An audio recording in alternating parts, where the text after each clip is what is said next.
Il s'agissait aussi de redonner la parole à quelqu'un qui ne l'a plus eue. Donc, j'ai pas eu de mal à trouver cette approche. Et puis, elle me libérait également de pouvoir raconter l'histoire telle que Cole veut la raconter. Bonjour, je suis Raoul Peck, réalisateur d'Ernest Cole, photographe.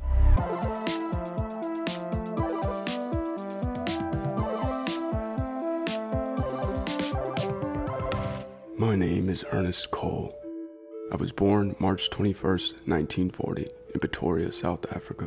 C'est l'histoire d'un jeune photographe sud-africain dans les années 60 qui photographie pendant 10 ans ce qu'est l'apartheid en Afrique du Sud. Pratiquement l'interdiction pour tout citoyen à la peau noire de faire quoi que ce soit.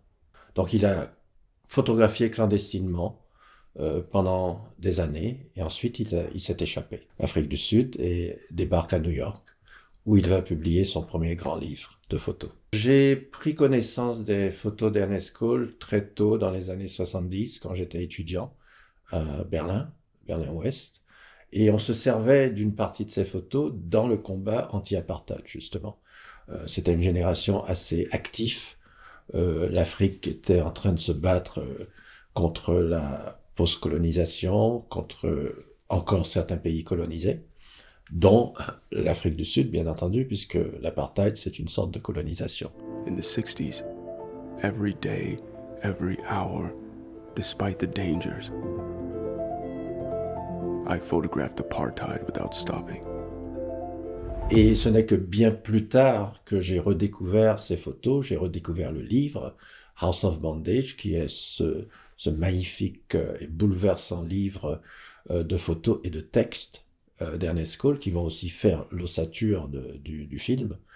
Et j'ai été ensuite contacté il y a à peine 6 ans, 7 ans, par les héritiers, qui m'ont demandé si j'étais intéressé à faire ce film. Et bien entendu, comme on venait de redécouvrir dans un coffre-fort en Suède plus de 60 000 négatifs d'Ernest Cole, que personne ne connaissait, qu'on ne savait même pas l'existence. Et donc c'était bien sûr une raison en plus de vouloir faire ce film. C'est comme rentrer dans une caverne d'Ali Baba, c'est découvrir des trésors, sentir qu'on est parmi les premiers à les découvrir, à les apprécier, et puis la possibilité de faire des choix, qui sont des choix dictés par personne, simplement par ma volonté de pouvoir écrire son histoire. Une sensation assez forte, parce que on a l'impression de pouvoir parler à sa place, puisque on lui a pas permis de parler, et il est mort très tôt, à l'âge de 49 ans. Donc c'était un peu ce film, pour moi, c'était me glisser dans sa peau pour pouvoir, à sa place, dire sa propre histoire et montrer ses photos. Il fallait raconter le contexte politique, historique, artistique de cette période et rendre quelque part un hommage à tous ces gens, hommes et femmes, qui ont milité pour la libération de leur pays, et puis souvent qui sont morts à l'étranger, qui sont morts en exil et qui ont parfois passé les meilleures années de leur vie, de leur vie de créateur, dans des conditions assez dures à l'étranger. Le monde entier s'est ému cette semaine des sanglants incidents dont l'Afrique du Sud a été le théâtre. In their gaze, their gestures, I tried to find meaning. Chronicling misery, injustice, and cruelty had become my everyday. But exposing the truth had a price. It's called exile.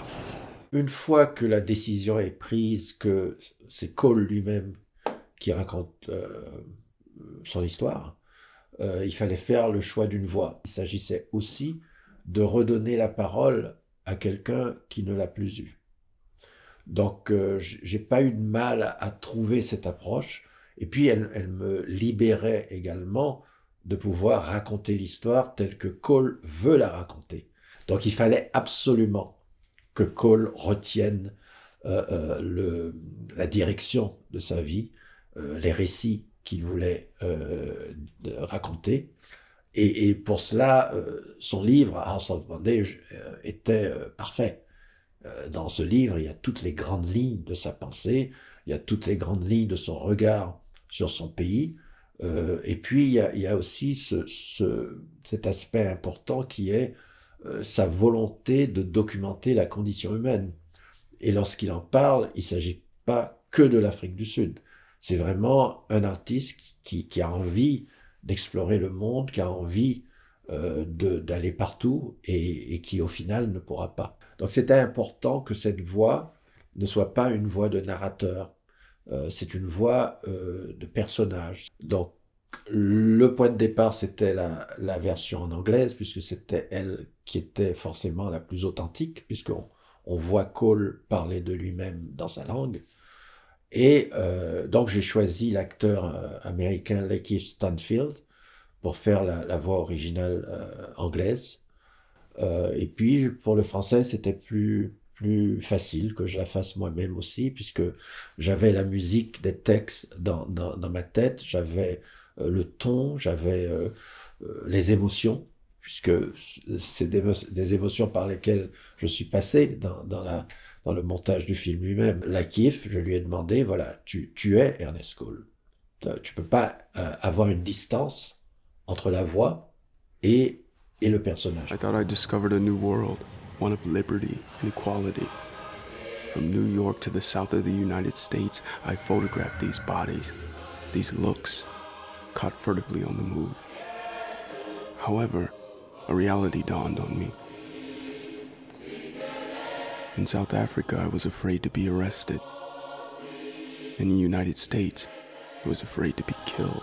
Dès le début de votre carrière, on vous met dans une place bien définie, prédéfinie même, qui est en fait une boîte, et vous êtes censé travailler dans cette boîte, puisque vous êtes le spécialiste de cette boîte. Alors c'est valable d'abord parce que je suis noir, je viens du tiers-monde, mais aussi dans l'industrie du cinéma. Moi j'ai jamais choisi, ou je n'ai plutôt jamais accepté qu'on dise que je suis un documentariste ou un réalisateur de fiction. J'ai toujours fait les deux, et je n'ai demandé la permission à qui que ce soit. Donc j'ai grandi dans cette approche de dire je ne laisse personne définir qui je suis. Et pour Cole, c'était pareil, c'est pour ça que j'ai pu le comprendre tout de suite. Un jeune photographe, il a 26 ans, il débarque dans une ville cosmopolite comme New York, une ville qu'on lui a vendue comme le monde libre. Faut pas oublier, on est en pleine guerre froide à l'époque. Donc tout ce qui est derrière le rideau de fer, tout ce qui est voilà l'apartheid et tout ça, le monde occidental, c'est la liberté, c'est voilà, on peut tout faire. Et là, il se rend compte que tout de suite, il est face à des limites. Et surtout des limites dans sa capacité de créer, dans sa capacité de photographier. Malgré le succès de son livre, House of Bondage, on lui donne des contrats ou des missions qui ont toujours à voir avec sa couleur de peau. Et c'est là qu'il dit dans cette phrase au début du film que il ne voulait pas devenir le chroniqueur de la misère. Et ça, c'est une phrase qui fait mal, parce que il s'en rend compte très vite. C'est pas que il ne voulait pas le faire ou n'a pas su comment le faire. C'est simplement qu'on vous cantonne strictement à ça. Alors que quand on regarde ses archives, on regarde sa collection, il y a tout. Il s'intéressait à la mode, il s'intéressait à comment était perçue la pornographie aux États-Unis, il était intéressé à la problématique gay, il était intéressé aux femmes et comment photographier les femmes. Bref, l'un de ses idoles, c'était Cartier-Bresson.